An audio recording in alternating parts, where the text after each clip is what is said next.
It was supposed to be the lightest panel of the evening.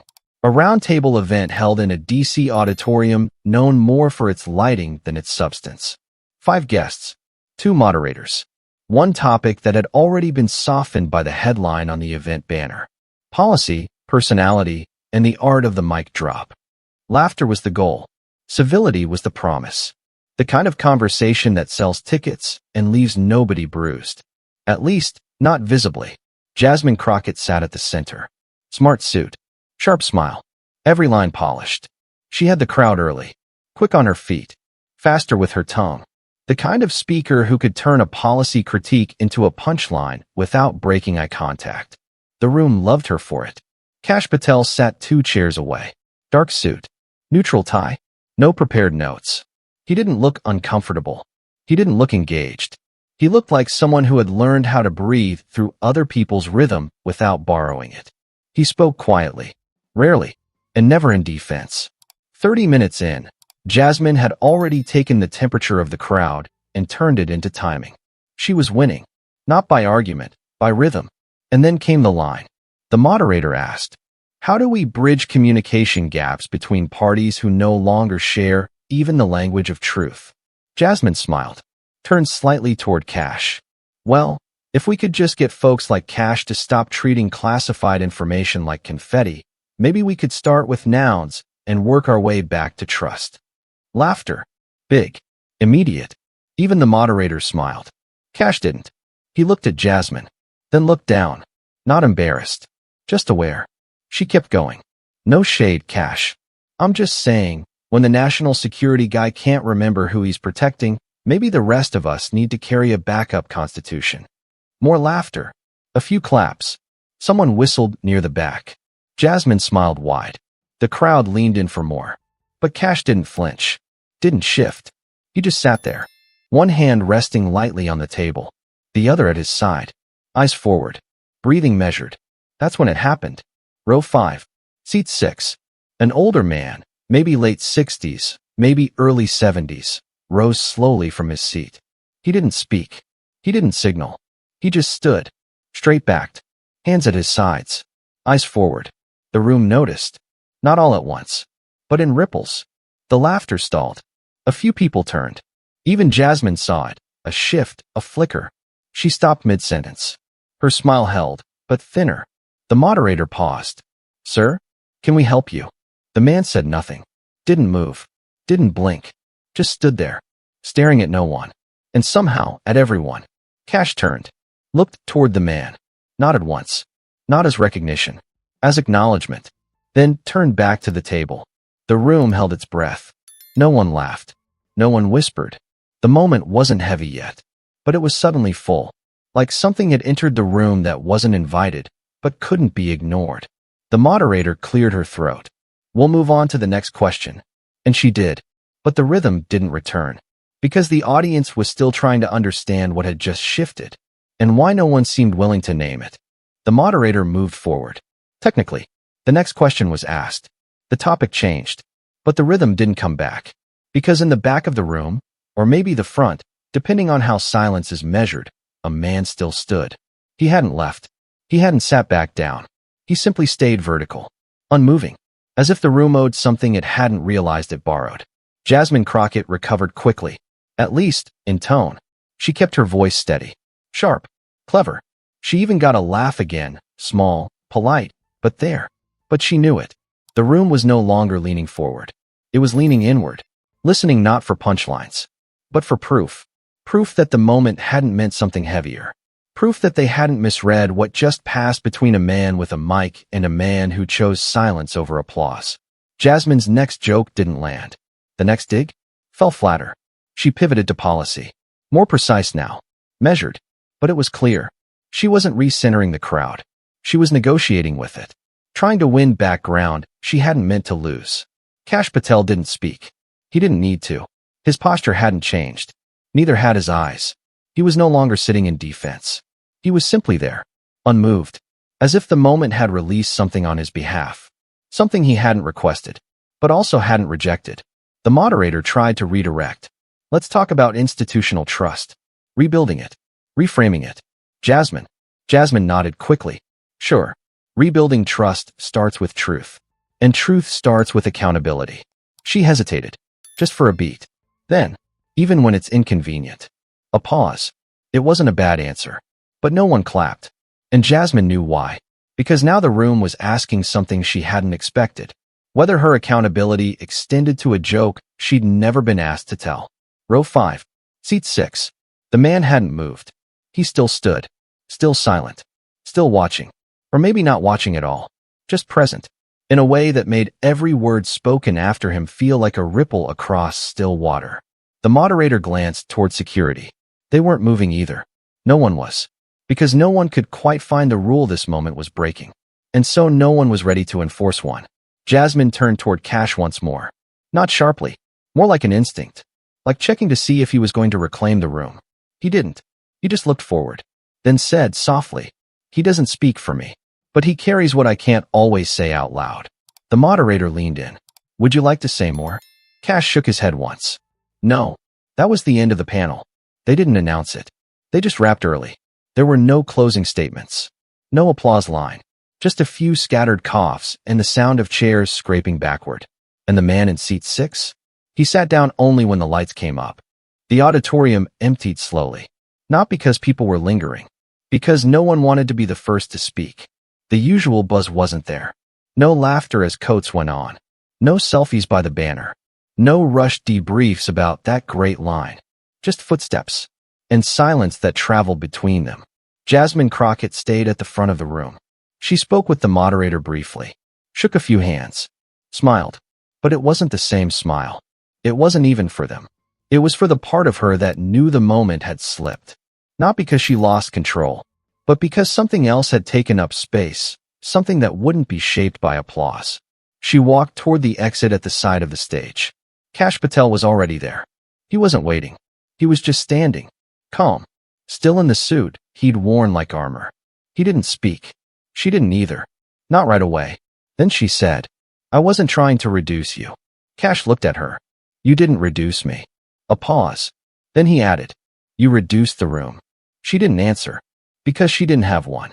He walked past her. Not brusquely. Just finished. She watched him go. Then turned back and looked at the chairs. The man in seat 6 was gone. She hadn't seen him leave. But somehow, it felt like he was still there. Like he'd left something behind that hadn't exited with his footsteps. That night, Jasmine sat with her phone in her hand. The clip was already online. But it wasn't the joke going viral. It was the silence after. The standing man. The way the crowd stopped laughing. The way she stopped speaking. Comments weren't cruel. They weren't cheering either. They were reflective. I don't know why that moment felt heavier than the line itself. She was winning. Then he stood. It wasn't a call-out. It was something else. Something quieter. She scrolled. Then stopped. One comment. Sometimes a father doesn't raise his voice. He just rises.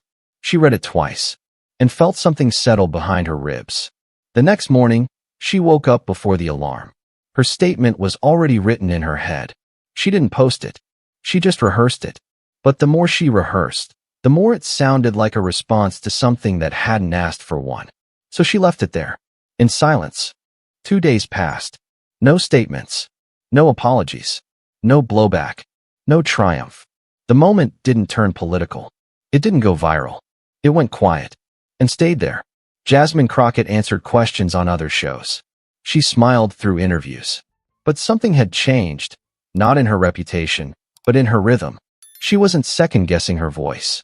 She was questioning her aim. On the 3rd day, an aide handed her a name. Not with fanfare. Just a slip of paper at the end of a meeting. "You asked about the man in seat 6? She hadn't expected an answer. But she unfolded the paper anyway. It read, Arun Patel. Below that, U.S. Army. Retired. Father. She didn't need the last word. She already knew. She sat with the name for a long time. Not researching. Not Googling. Just reading it again. Because the weight she'd felt in the room wasn't confusion. It was recognition. And now she knew why. She called a mutual contact. Not to apologize. Not to explain. Just to ask. Would he be willing to meet? There was a pause. Then a quiet reply. He said he already met you. Jasmine asked. What did he mean? The answer came soft. He meant, I saw her before she saw herself. A week later, she attended a closed-door event. Small group. Policy leaders. Quiet space. Kash Patel was there. She approached him after. This time, no camera. No audience. Just them. She said, "Your father stood when he didn't have to." Kash nodded. He doesn't speak often. But when he stands, something lands. Jasmine said, "He didn't shame me. No. He saw through me." Kash didn't argue. He just let the sentence breathe. That night, she wrote. Not for public release. Just to understand. She wrote, "I made a joke because I thought the room was mine. But the room belonged to whoever stayed whole inside it. And I watched a man do that by doing nothing. Nothing but rise." She didn't sign it. She didn't send it. But she kept it. Folded once. Placed in the lining of a journal she never shared.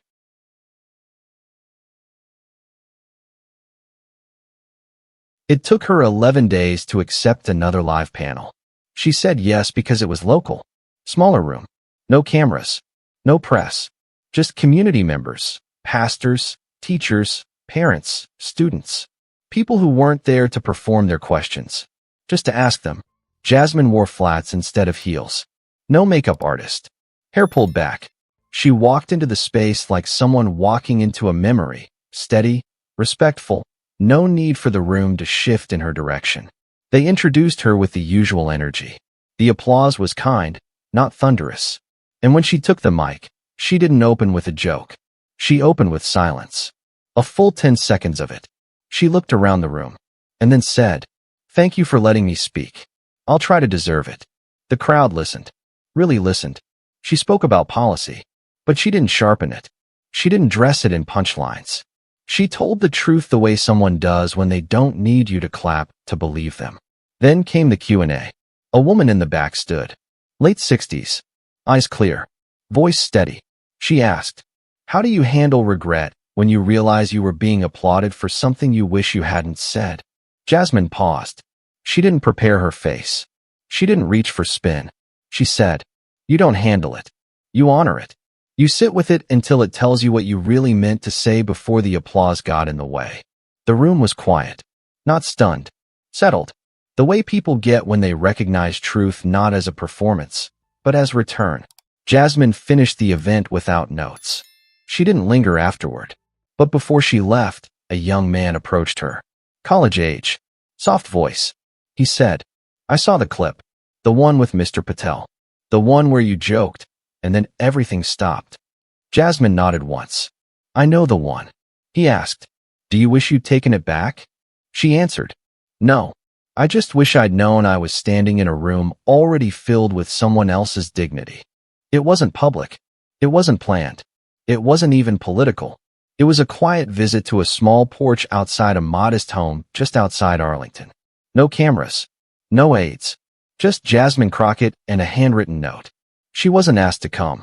She asked if she could. Arun Patel answered the door himself. He didn't look surprised. He just stepped aside and said, "You can sit." They didn't shake hands. They didn't need to. They sat in two weathered chairs that had seen more years than either of them had counted. It was Jasmine who spoke first. "I didn't come to fix anything." Arun nodded. "Good. I didn't ask you to." A pause. Then Jasmine offered the envelope. He didn't open it. Just held it gently in one hand. "What's in it?" she said. "A record of everything I heard once you stopped me from talking." They sat for a long time. No one filled the silence.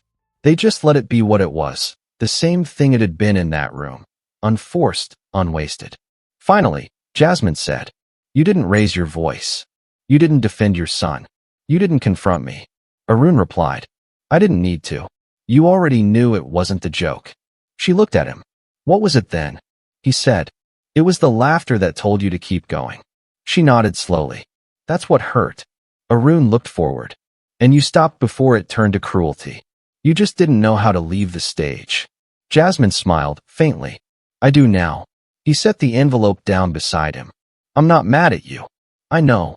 And I'm not proud of stopping you." She tilted her head. "Why not?" He looked at her. "Because you stopped yourself. I just reminded the room it had a soul." They sat a while longer. No closure. Just clarity. Then Jasmine stood. "Thank you for letting me see what dignity looks like when it's not trying to be seen." Arun nodded once. Thank you for coming back whole. She left without needing to say goodbye. That night, she didn't post. She didn't tweet. She just opened her notebook and wrote one line. Stillness is what stays when no one's trying to be right anymore. And then she closed it. And the silence stayed.